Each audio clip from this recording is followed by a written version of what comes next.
Agenda cheia, dia longo, corpo cansado no final da semana. Você atende, orienta, esteriliza, organiza material, responde mensagem, tenta postar alguma coisa, resolve problema, acolhe paciente, faz encaixe.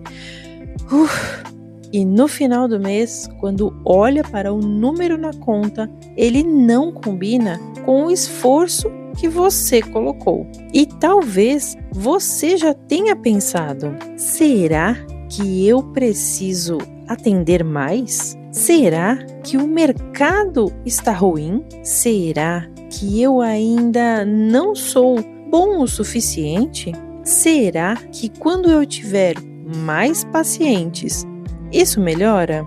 Mas eu quero começar esse episódio colocando uma frase no centro da conversa.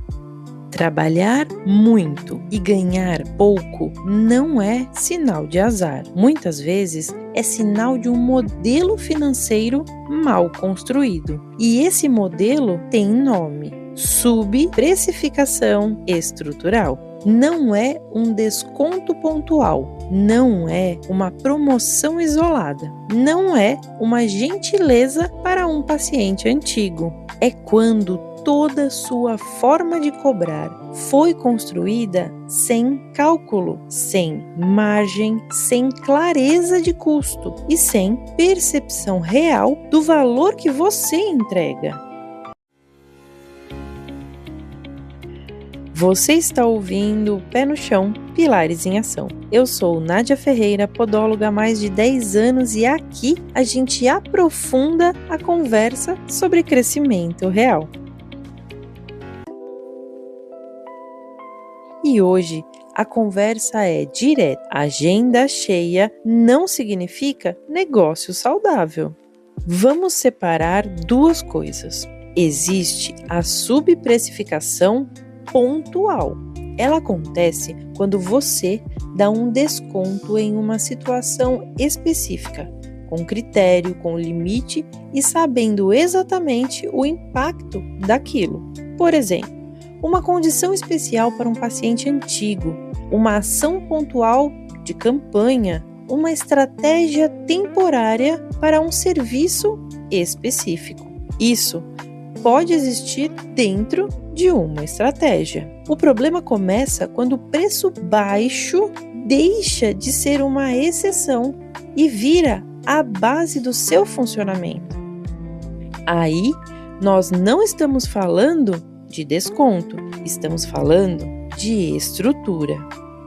Subprecificação estrutural é quando o seu modelo inteiro depende de cobrar menos do que deveria para parecer acessível, competitivo ou mais fácil de vender.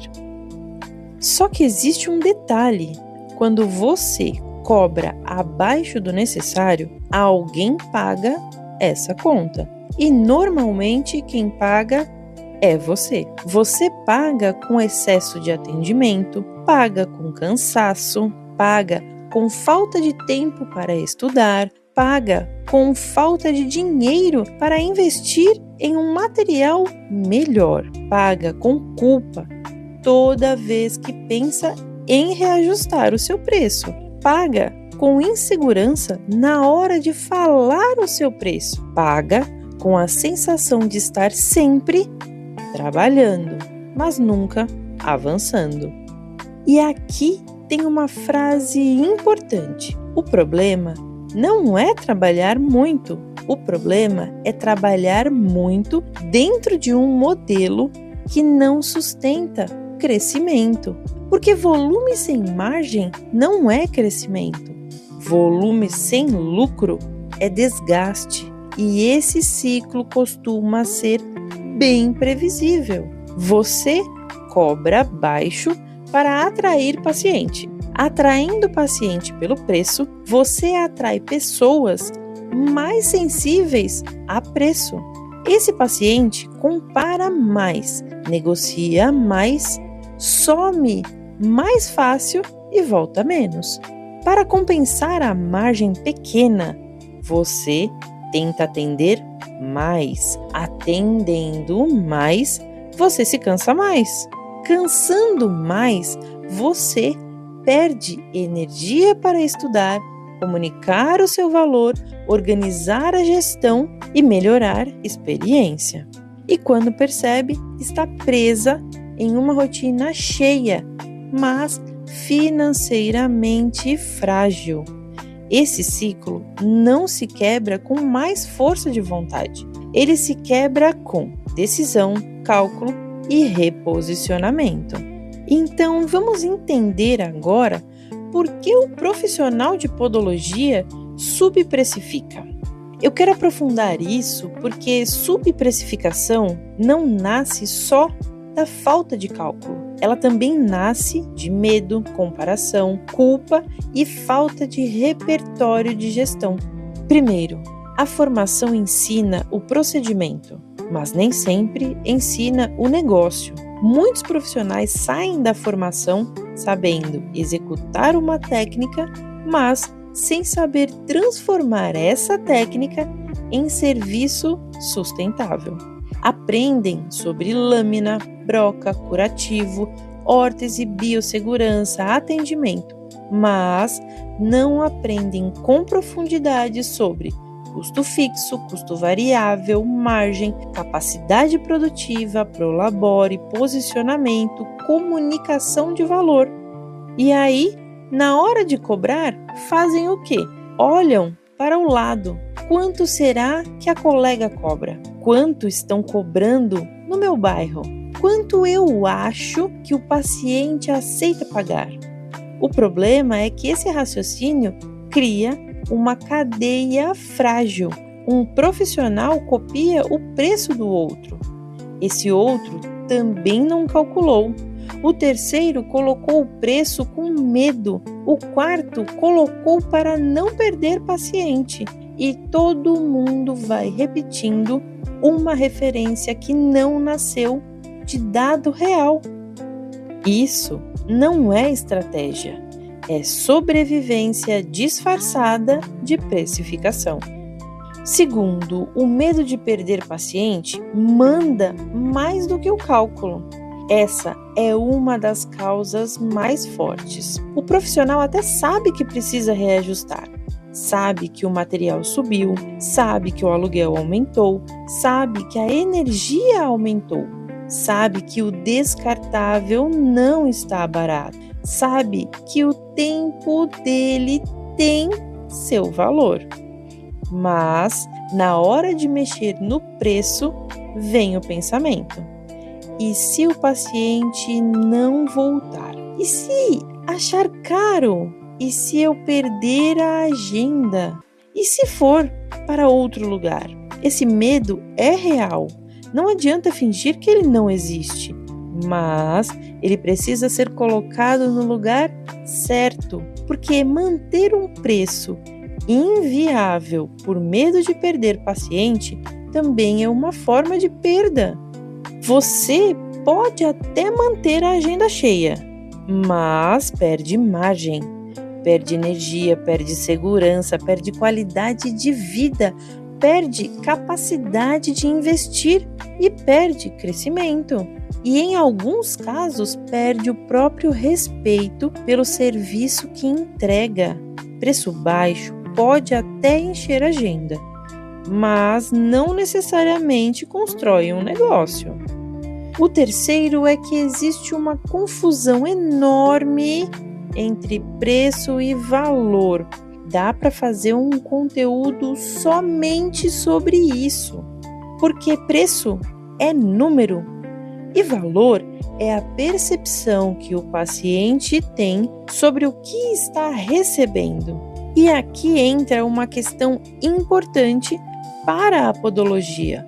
Muitos pacientes não entendem o que acontece dentro de um atendimento. Eles não veem o raciocínio clínico, não percebem o critério técnico, não entendem a diferença entre cortar uma unha e avaliar uma unha, não entendem a diferença entre remover uma calosidade e investigar o motivo daquela pressão. Não entendem a diferença entre fazer o pé e conduzir com cuidado podológico, com orientação, prevenção e acompanhamento. Se o paciente não percebe tudo isso, ele compara pelo que ele enxerga. E o que ele enxerga? Tempo, preço, resultado imediato e a aparência final. Por isso, muitas vezes o problema não é só o preço, é a comunicação do valor. Quando o valor percebido é baixo, qualquer preço parece caro. Quando o valor percebido é alto, o preço começa a fazer mais sentido. E aqui entra uma responsabilidade do profissional. Não basta entregar valor, é preciso comunicar valor. Sem exagero, sem promessa, sem teatralizar atendimento. Mas com clareza, o paciente precisa entender o que foi avaliado, por que foi feito, qual risco foi prevenido, qual orientação importa e qual é o próximo passo. Isso muda a conversa sobre preço. O quarto é que a culpa por cobrar ainda pesa muito. Esse ponto é delicado, mas precisa ser falado. Muita gente na área da saúde e do cuidado carrega uma culpa enorme por cobrar. Como se cuidar bem e cobrar corretamente fossem coisas opostas, e não são. Cobrar com critério não é exploração. Cobrar sem critério, para mais ou para menos, é que vira problema. Quando o profissional cobra abaixo do necessário, ele compromete a própria estrutura de atendimento. E um consultório sem estrutura financeira começa a cortar onde não deveria cortar. Ele corta atualização, ele corta bons materiais, ele corta tempo de atendimento, ele corta melhorias para o espaço, ele corta descanso do profissional e ele corta o planejamento de tudo isso que está funcionando. E aos poucos o atendimento também sofre. Então, vamos colocar isso de uma forma madura.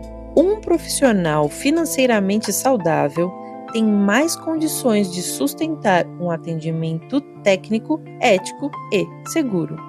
Não é sobre enriquecer em cima da dor do paciente. É sobre não adoecer tentando cuidar de todo mundo.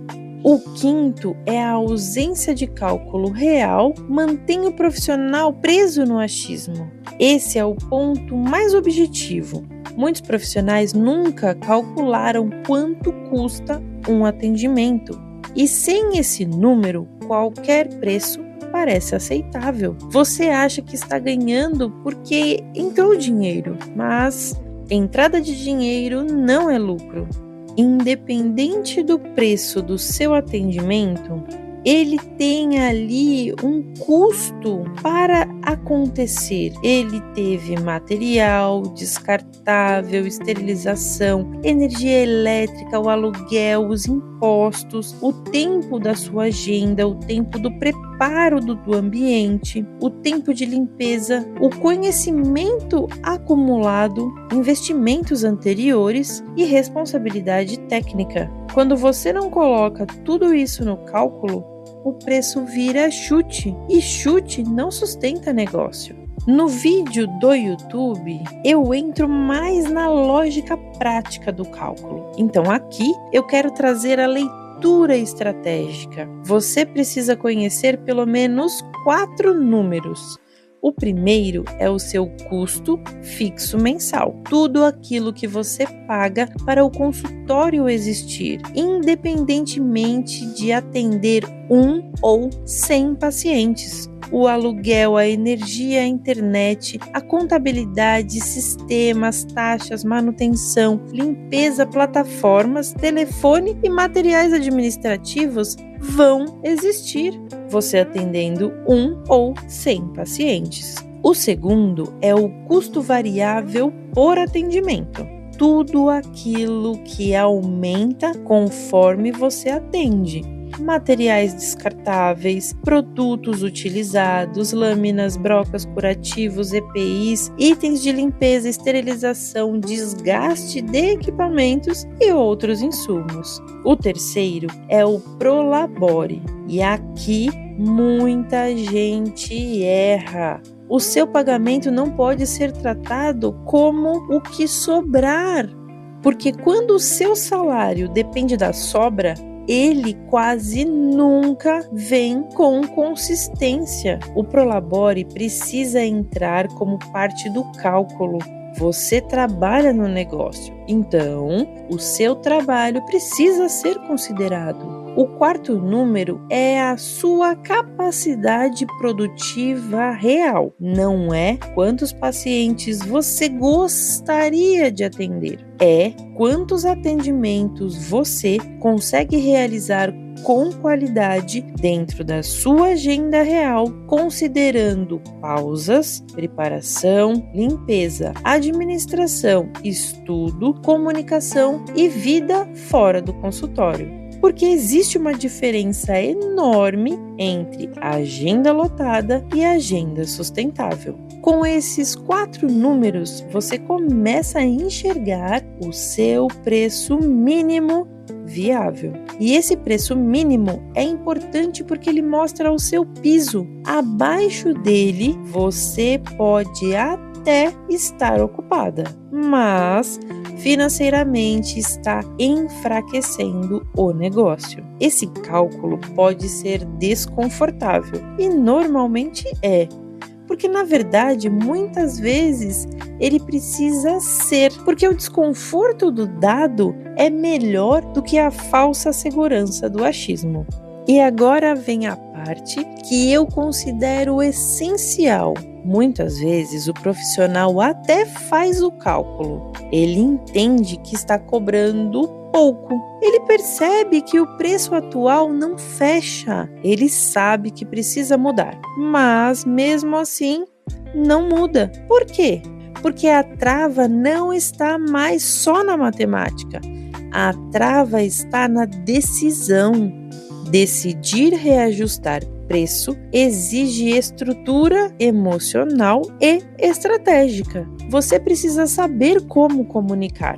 Precisa saber se vai reajustar tudo de uma vez ou por etapas. Precisa decidir o que fazer com pacientes antigos. Precisa revisar a sua tabela. Precisa ajustar comunicação. Precisa sustentar o valor do seu atendimento antes, durante e depois da consulta. Precisa lidar com quem vai reclamar. Precisa aceitar que talvez alguns pacientes não fiquem. E esse é muito importante. Nem toda perda de paciente é prejuízo. Às vezes, perder quem só fica pelo menor preço abre espaço para construir uma base mais alinhada com o serviço que você quer oferecer. Mas essa transição precisa ser feita com critério. Não é aumentar preço no impulso. Não é dobrar valor do nada. Não é copiar a tabela de alguém que tem outra estrutura, outro público e outro posicionamento. É fazer uma transição possível, consciente e sustentada. Agora fala a verdade, precificação parece uma questão de matemática, né? E sim, ela tem matemática, mas na prática, precificação também envolve posicionamento, comunicação, segurança profissional e gestão. O cálculo mostra o problema, mas a aplicação exige estratégia, porque depois que você descobre que está cobrando abaixo do necessário, vem a pergunta: e agora, o que eu faço com essa informação? É aí que muitos profissionais travam, não por falta de capacidade, mas por falta de estrutura para transformar diagnóstico em ação.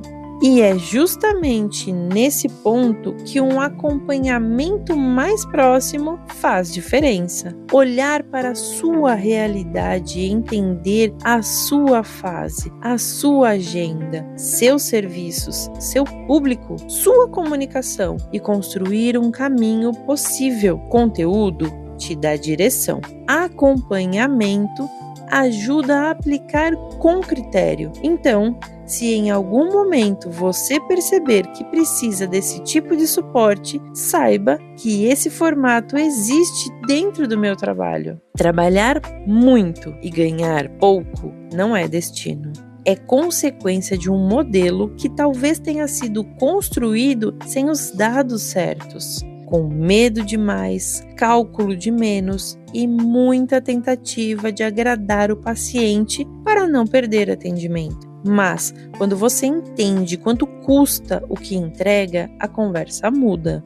Muda dentro de você primeiro, depois muda na forma como você comunica, depois muda na forma como o paciente percebe e com o tempo muda a estrutura do seu negócio. O primeiro passo não é aumentar preço no escuro. O primeiro passo é parar de fingir que esforço sozinho resolve uma conta que nunca foi calculada. Então, se esse conteúdo fez sentido para você, continue aqui comigo e até a próxima!